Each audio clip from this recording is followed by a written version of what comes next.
Welcome to The Explainer. Today, we're going to talk about something fascinating, your inner family.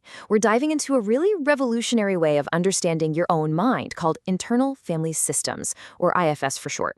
And let me tell you, it's a framework that might just completely change how you see yourself and why you do the things you do. All right, let's just start with a big question here. Have you ever felt conflicted? Like one part of you is dead set on going to the gym, but another part is practically glued to the couch? Or maybe a part of you knows you should speak up in a meeting, but another part is just terrified of saying the wrong thing. If any of that sounds familiar, you are definitely not alone, and it's not a sign that you're flawed. For the longest time, we've been sold this idea of the mono-mind. That's the belief on the left. The idea that we have one single, unified mind, and any kind of internal conflict is a bug, a flaw that needs to be fixed. But IFS flips that script. It suggests the model on the right, that our minds are naturally made up of many different parts. It's not a single entity, it's a whole dynamic internal family. And having this inner multiplicity, that's not a sign of being broken, it's just what it means to be human. Okay, so if we have this inner family, what does it actually look like? How's it organized? Well, it turns out our parts generally fall into three distinct groups. We've got our vulnerable exiles, and then we have two groups of protectors watching over them, the proactive managers and the reactive firefighters. And to really get how the whole system works, we've got to start with the parts they're all trying to protect. First up, we have the exiles. And really, the best way to think about them is like the young, wounded children of your inner system. These are the parts of us that hold our most sensitive, most painful emotions. So where do these exiles come from? Well, they're often born out of really overwhelming moments, especially when we're kids. When we were hurt or ashamed or terrified, a part of us kind of gets frozen in that moment, carrying all the emotional weight of that experience. The rest of our inner family then does something really logical. It locks these parts away. It exiles them to keep their intense pain from completely flooding our system and making it impossible to function.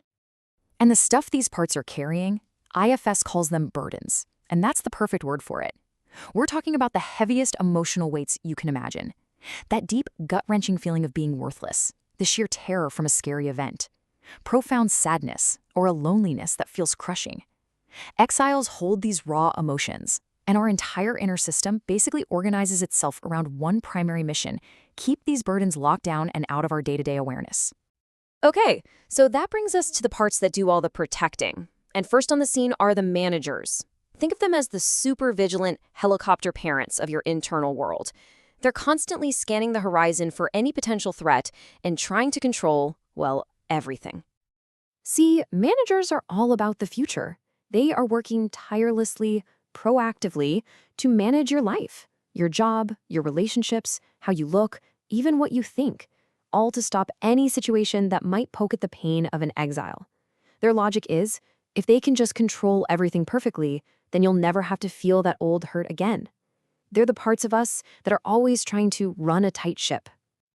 And I bet a lot of these roles on this slide are going to sound pretty familiar, right?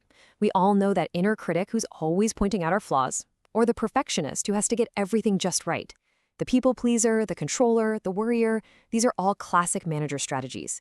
And it's so important to remember, they're not trying to be mean. They're working overtime in the only way they know how, to keep you safe and to make sure those exiles' pain never sees the light of day. But here's the thing. What happens when all that careful planning fails? What happens when, despite everything the manager does, something triggers an exile anyway, and all that raw pain starts bubbling to the surface? Well, that's when the firefighters rush in.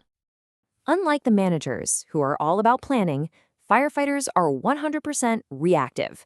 They are your system's emergency response team. The second an exile's pain erupts, it's like an alarm bell goes off. And a firefighter's only mission is to put out that emotional fire immediately. They don't care about long-term consequences. Their motto is just stop the pain now at any cost. And their tactics? Well, they're pretty intense, as you can see here. Binge eating or binge watching a show, spacing out and just dissociating from reality, sudden outbursts of rage. On the outside, these actions can look really destructive. But from the inside, their intention is always, always protective. These are desperate, impulsive attempts to douse the overwhelming fire of an exile that's been triggered. So, let's just break this down. You've got two kinds of protectors, and they could not be more different in their approach. On one hand, you have the managers. They're the proactive, future-focused planners, always trying to prevent the fire from ever starting.